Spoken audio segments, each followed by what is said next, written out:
Pertanyaan saya Ustaz, dalam tariqah itu kadang-kadang mereka zikirnya sampai keras sekali, la ilaha illallah itu ya. Itu kan kadang-kadang kalau yang dekat rumahnya itu kan merasa terganggu karena keras suaranya. Sedangkan di dalam Al-Quran itu Allah berfirman, ud'u rabbakum tadarru'an wa khufyah. Berdoalah kamu kepada Allah dan tadarru' dengan rendah hati, ya khufyah dengan suara yang samar-samar. Sementara banyak orang yang zikir dikeraskan, doa juga keras. Nah, itu yang sebetulnya yang bagaimana Ustaz, yang sebenarnya yang bagusnya yang mana itu? Apa jahar juga boleh, apa sir boleh? Kalau yang jahar itu dalilnya apa Ustaz? Kalau yang merujuk kepada Al-Quran kan harusnya kita itu kalau berdoa, berzikir ya khufyah, artinya khafi, secara pelan, secara samar-samar gitu ya. Baik. Itu aja Ustaz pertanyaannya. Wassalamualaikum warahmatullahi wabarakatuh. Atau akhlak nggak ada. Okay. Ini pertanyaan konfirmasi sebenarnya ya, karena antum kayaknya pengamal zikir keras juga. Itu nurnya nyambar-nyambar Pak. Kalau kita berani klaim, di Quran zikirnya cuma lembut, itu ayat yang mana dulu? Kan surat Al-A'raf ayat 205. Antum gak baca Al-Baqarah ayat 200? Ya kan? Gak baca hadis Nabi, Sahih Bukhari, Sahih Muslim, atau hadis yang tadi, biraf'is saut. Siapa yang paling mengerti isi Quran? Ahlul Quran. Siapa yang menulis tentang adab ilmu Quran? Imam Nawawi, Tibyan. Beliau juga nulis tentang kumpulan zikir, indeks zikir, judulnya Al-Azkar, Al-Azkar An-Nawawiyah. Baca pengantarnya, dan itu sudah diterjemahkan kalau belum bisa bahasa Arab. Kalau yang udah bisa bahasa Arab, nikmati yang Arabnya. Apa kata beliau? Dikumpulkan, ini dalil zikir keras, ini dalil zikir lembut, dikumpulkan. Jadi orang-orang yang masih mempermasalahkan zikir keras nggak ada di Quran, itu orang nggak ngupdate ilmu, jahilnya murokab sudah. Itu ditulis sudah abad ke-7 Hijriah, tahun 600-an Hijriah, Imam Nawawi udah nulis. Masa ente belum update juga sih? Gitu kita bilang, ngomong ke dia.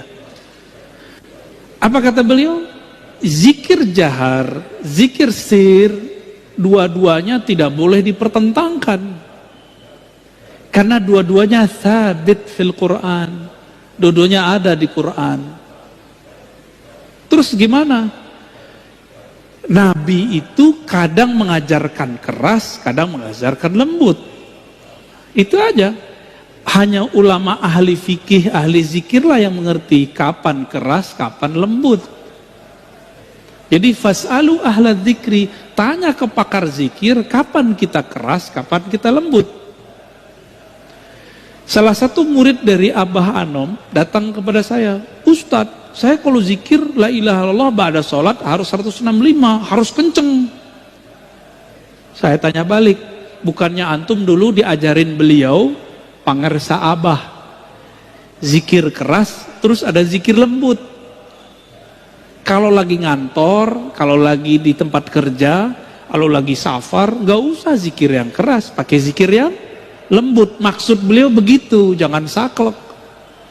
Kalau nggak sesuai kondisinya zikir keras, ya zikir lembut aja. Sebenarnya zikir keras, zikir lembut itu bukan masalah afdol, tapi kondisi. Di saat kolbu kita sedang bermasalah, maka zikir jahar paling afdal. Di saat zikir kolbu kita sudah tenang, jiwa kita sudah teratur, zikir lembut itu lebih afdal. Maka muncullah satu kalam dalam riwayat Al-Baihaqi, khairu dzikri ma khafi, sebaik-baik zikir itu yang lembut lirih. Baru nyambung sama surah Al-A'raf, wazkur rabbaka fi nafsik, sebut nama Allah di dalam dirimu, dalam lembaga jiwamu, dengan kerendahan hati, dengan tidak menjaharkan dengan lisan. Baru masuk. Jadi ayat ini jangan dipertentangkan dengan ayat yang lain. Ya. Ini yang lucu, teman saya praktisi ruqyah membid'ahkan zikir keras. Tapi kalau dia meruqyah, dia bentak-bentak orang pakai takbir. bentak-bentak orang pakai ayat. Padahal Nabi nggak pernah bentak-bentak orang pakai takbir, nggak pernah. Malah Nabi yang dibentak orang. Siapa yang melindungimu dari pedangku? Jawaban Nabi, Allah. Langsung jatuh dia. Jadi Nabi kalau baca Allah jadi pedang, Pak. Sakti. Kalau kita baca la ilaha illallah, takbir, udah berbuih, udah habis suara, nggak menang-menang juga. Kalah lagi. Berarti kita baru baca di lisan. Tentara Al-Mahdi di akhir zaman itu menaklukkan Rum cukup dengan takbir. Berarti takbir dia takbir yang mana tuh? Bukan takbir yang berisik, tapi takbir yang menggetarkan langit dan bumi, yang bersumber dari kolbu, terjun, tembus ke dalam kolbu. Jadi nggak ada masalah mau zikir keras, mau zikir lembut. Namun kalau tetangga kita terganggu, ya kasihan Pak, zikir lembut lah. Kecuali antum lagi mabuk zikir, ya. Apa kata Nabi?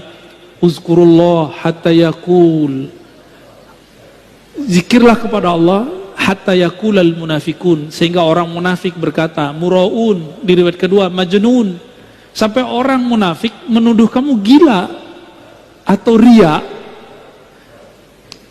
ya.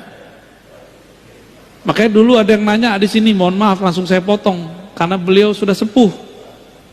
Itu zikir hitung-hitungan, kenapa itu? Langsung saya mohon maaf saya potong langsung, kasihan. Masih ada beliau? Masih ada? Wah, kalau Ma Ani dia nggak mau ikut ngaji lagi. Nggak apa-apa ya. Itu kenapa?